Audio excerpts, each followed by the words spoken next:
Hello, friends. Welcome to the world of Petrolith, Thar duking around. Last time on Petrolith. I mean, kind of. I'm familiar with the cold torches. I don't really work on the cold torches so much. I mostly maintain the sluice. I guess that's good enough for me. How would we have known that?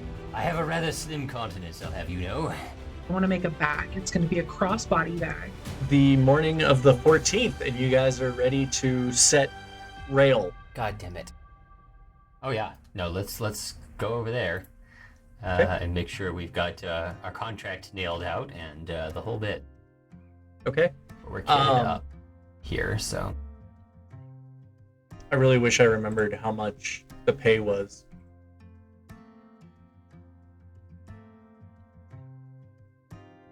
Well, we'll just say that we won't discuss that, and then later I'll go back and listen to it.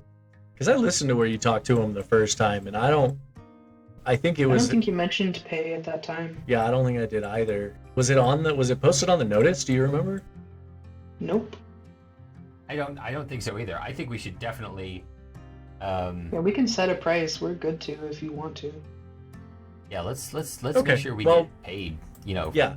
Well, God, what did we spend on the ship? We need to make at least as much as we spent on the fucking ship, right? On the dock? Yeah. Yeah. Right, on the dock. Yeah. And hopefully, you know, more.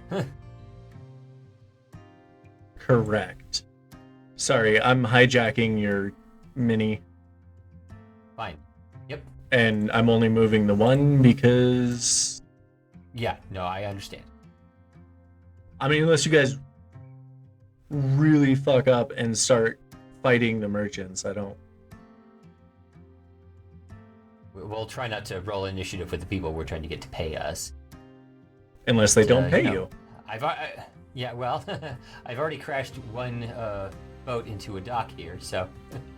What's a train? Well, I'll try not to crash the train into the train dock. Yes. Okay. So you walk in, and the two guys are sitting there, just like they were the last time. You get the feeling that this is kind of their job, is to sit here and bullshit. And the same guy who talked to you last time kind of perks up, and he goes, "Oh, hey, there you are. You're a little early. I like that." Yes, well, we've been trying to occupy our time here in the city until our appointment with you and your train, your fascinating device that you're moving your goods on. Now, why don't you tell us what it is you're moving and how much you intend to pay us to make sure it gets there on time? Well, I'm not going to tell you what we're moving. That's kind of don't let the pig eat the truffles, you know? I'm not sure. Everybody's implying a number of things when they speak to me here since I've arrived. Very colorful way of speaking. Listen, it's fine if that's the case, but if you're transporting some sort of live good, say, for instance, truffle-eating pigs, I think we should be made aware of that, or anything dangerous, so you can say, oh, don't light any fires near the cargo, even if it's being threatened, otherwise it might explode and kill everyone. These are important things that I would need to know. If the substances are living and inert, then that's all we need to say on the matter, but any special considerations, I don't want to be surprised, as it were. It's a fair point. For what it's worth, the cargo's all going to be in a separate car from us. We travel in the passenger car. They have a separate car for the cargo. Said the word car way too many times now. But I can tell you that I can tell you it won't explode. It'll burn if it catches fire. Like, it'll be damaged in a fire, but it won't explode. Just from getting knocked about or anything like that. Excellent. Fine. Now, this bit of the plan is a bit concerning. You want us to be in a separate place from the goods that you wish us to guard. Well, the train cars Should we? are connected. Right. So the odds of one going someplace without the other is pretty slim. Well, you say slim, but it sounds like it's also possible. I've done a cursory inspection of these train cars. It looks like they're all connected together through some ingenious manner of engineering, but also if some nefarious agent was in fact on board the train or somehow managed to gain access to it in the meantime, it would seem that the easiest way to get a hold of the one place in the whole contraption that's holding everybody's valuables would be to simply jump on and saw through the thing.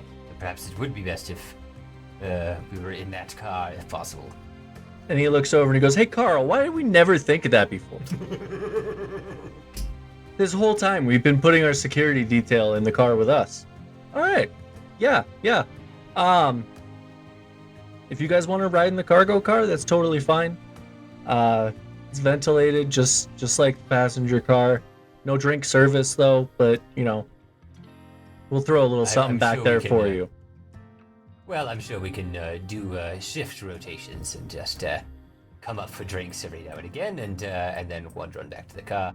It shouldn't be too much of a problem as long as there is indeed passage between the carriages. Now, all right, we won't. We're in no danger of exploding or destroying or murdering your cargo without some sort of undue effort, and we'll be having eyes on it the whole time.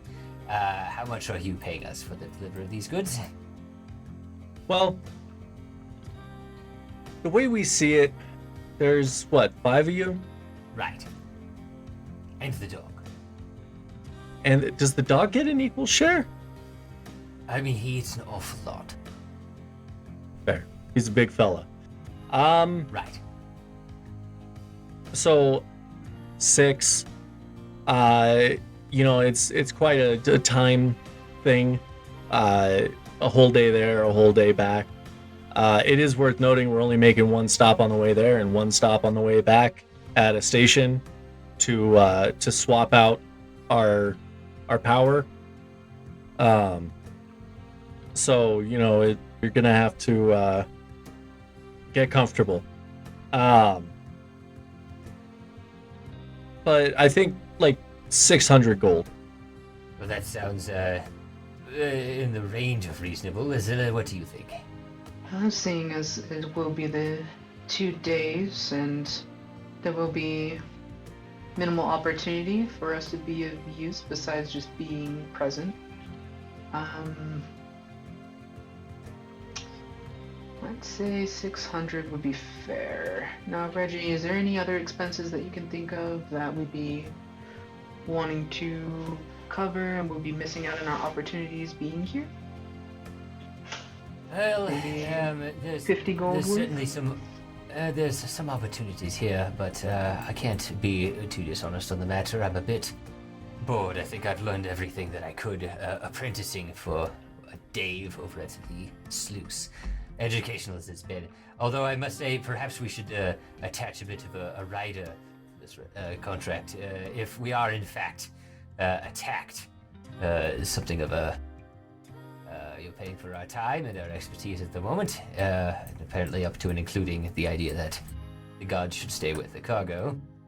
And then how about an extra 100 if we get attacked by brigands? Sorry, what were you saying? Go ahead. 100 gold if we actually get attacked as a little bonus. I don't think that would be a problem. We can do that for you. Great. You are, after all, paying for security, but if, I'm going to have to buy some new herbs if we get in a real stand-up fight and I have to fix some gaping wounds, as it were. Replenish my stock. Did you have anything more to add there, Azilla? I was just curious about maybe securing some type of consideration as far as your exporting services, but I'm not sure you two gentlemen would be the ones to talk to about this, but we should be coming into business affairs here shortly, the shipping industry, and I was wondering if there was any way to procure some type of contract with you guys. Yeah, I mean, you bring the cargo into the harbor, they unload it, We load it either onto wagons or the train, depending. And then we oversee the delivery anywhere in Thar or Mortelia. Good to know. Thank you. Anywhere, you say? Wow. Yes, well, I am sure if we do a good job for them here, Azilla, they'll be willing to cut us a good deal should we need to move any goods to somewhere else once we have our hands on them. I said anywhere. There are a couple little limitations, but there's no reason you would be sending cargo there anyway. Most certainly not, but we do seem to surprise ourselves. Never mind. Yes, yeah. Well, hopefully this will be a good business venture for the both of us, and afterwards we'll both be satisfied with each other's services, and we may have need of you to help us move some goods in the future here. Yeah, sounds good. So far, I like the way you guys operate, so I wouldn't mind making a little deal. Great. Well, here's to an uneventful train ride, and I suppose we'll see your compatriots up in... where are we heading? What was the name of the city? Northgate. Northgate. Oh, what do we do if they're not there? And what are their names? Just so that somebody doesn't go running off with your goods. Oh, we're coming with. Oh, right. Well... Yeah, we're gonna be in the train. Like, we're gonna handle the transaction. We're not giving you the... No. Right. You're Okay. Great. You're just security. You protect the goods and you protect us. We're not much for fighting. Right, Carl?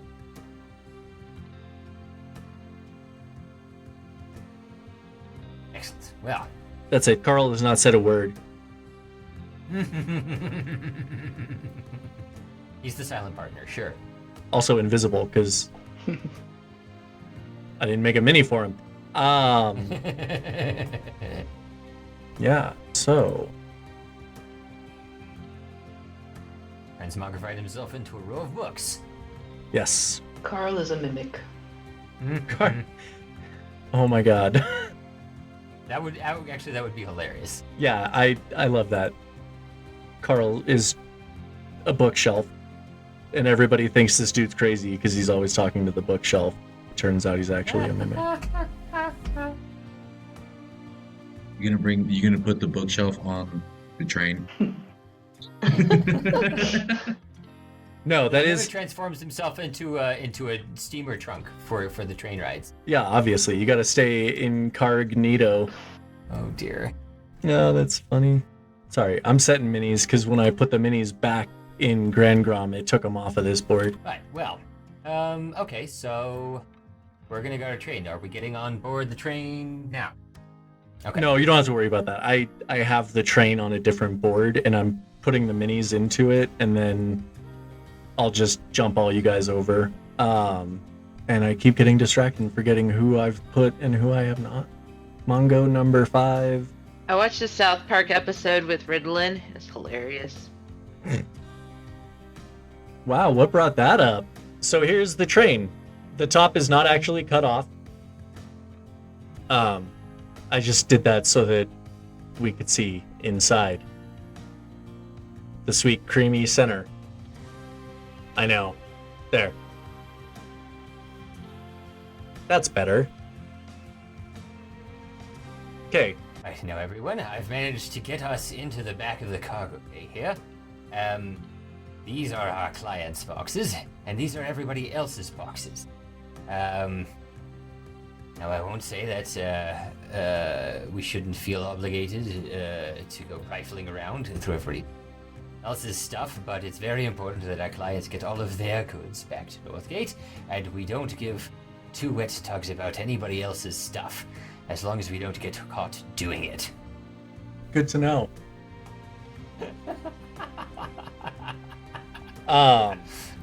So it's not displayed on the trains because I'm limited. But there are doors in between the cars. There's also a large hatch on top of the cargo car. Like, basically the entire roof of the cargo car splits in two and it opens up to allow cargo to be loaded in from the top. Sure. And Are there doors on the sides of the cargo carriage here? No. No, there's only the one door at the front and the one door at the back. And there's no car behind it, so the door at the back is just open air. So yeah, you guys are making pretty good time. You're probably going faster than most of you have ever moved. This is weird. Except for maybe Bryson. It's super smooth. It is not like a train where it like bumps and rattles and you feel More like a monorail? more like a maglev. Yeah. Yes, it's a bit eerie. I went up for a drink, and the only way I could stand it was either stare at the floor or tell my brain that some little imps or something were flying past the windows with pictures of a landscape very quickly. That actually seemed to cut down on the nausea a little bit, but it's a very strange perspective going up there. Do be careful. Mongo's testing the gravity and jumping up and down because it feels weird to him. It is also... It's not, like, treacherous, but it's a little dangerous walking between the train cars. Because the... Traversing between the two cars isn't really an area that was meant for passengers, so it's not like there isn't like a guardrail or like an enclosed section like on a subway with the accordion thing. It's it's open while you're out there. So just keep that in mind. But yeah, you guys are going, and I just realized I have not gotten my dice out at all. I almost made it a whole session without rolling a die. Okay, so about 5 hours in, you guys are starting to get a little cramped, like even getting up and walking up to the front car where there's a little bit more room. It's still getting to be a bit of a pain. But everything else is going pretty smoothly. And then all of a sudden you hear the it sounds kind of like, your characters wouldn't know this, but it sounds kind of like a jet engine slowing down. And then the train starts to slow down, and then after the train starts to slow down, the engine sound spins back up and gets really loud, and the train starts slowing down very quickly. And then eventually comes to a dead stop in the middle of the forest, and you can hear people like, not yelling like panicking yelling, but yelling like trying to figure out what's going on and communicate across this huge area. Do you want to go investigate, or do you want to hold tight? Well, unless they come through the roof, perhaps one or two of us ought to go up front. I'll go. Rhinox, who else is going with? All right, well, Rhinox, I think I'm looks gonna like it's stay. your die. Right, you stay here, guard the cargo. If anything happens, hopefully we'll know about it in time to make our way back here. Well, Rhinox, lead the way. I'll Right. just be standing here, carefully behind you. Huh. You guys want to know a fun fact? Sure. Sure. I can't get any minis out of the train car. Oh no. Hold I on, can just move gotta me. delete Right some now, of the with roof. the train car? Yeah. Oh, Yeah. yeah. You gotta go up, I think. Well, yeah, but the roof is enclosed.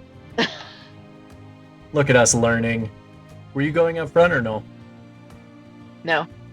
Okay, I was just seeing if I could move my mini. Bryson. gotcha. I Well, thought you. Never mind. I'm high. for a We've second I determined thought, that the train has, in fact, stopped. Yes. Yeah, Okay. and you like walked up, like you were in open air when you were walking from one car to the other. Mm-hmm.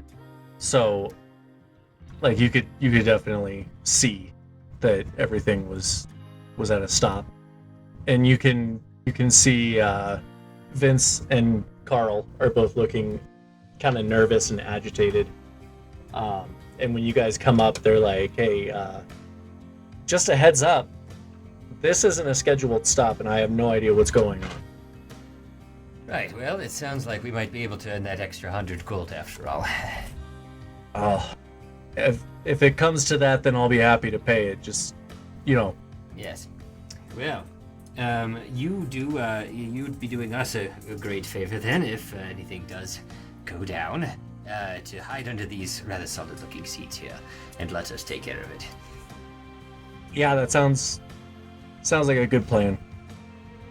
Great. Well, we'll go check it out, as it were, and the rest of the party is obviously back there with your goods. There's All right. there's another guy in like a uniform, like a train uniform, standing at the front. Standing at the front of the car, and he looks a little nervous, but he's like, "Yeah, this is routine. Like, there's probably something on the tracks or some reason we had to stop. It's not a big deal. We're not in any danger. Don't worry, guys." Well, if you say so, I think I'll grab another aperitif then. Next time on Petrolith. The view forward is pretty blocked. Could you distract that nice gentleman there? What's your name, by the way? Fuck you, Grayson. They don't like me up there because I asked too many goddamn questions. I just wanted to take a look around at this marvel of engineering. If you've got any time, I figured while you were stopped and moving a tree or something, I could just say hello one scientist to another, as it were. My good man, I heard you were in a bad way after some mycological incident out in the woods. Why don't you sit down here and while I fix you up something to help out? Okay. And he lays down on the bench. The cast is comprised of Lynn, Bryson, Anna, Sierra, Emily, Zach, and Rob. Executive producers Rob and Zach, sound mastering by Zach, video editing by Rob. Virtual tabletop is Tailspire. Our minis are provided by Hero Forge, and our music is from Pixabay.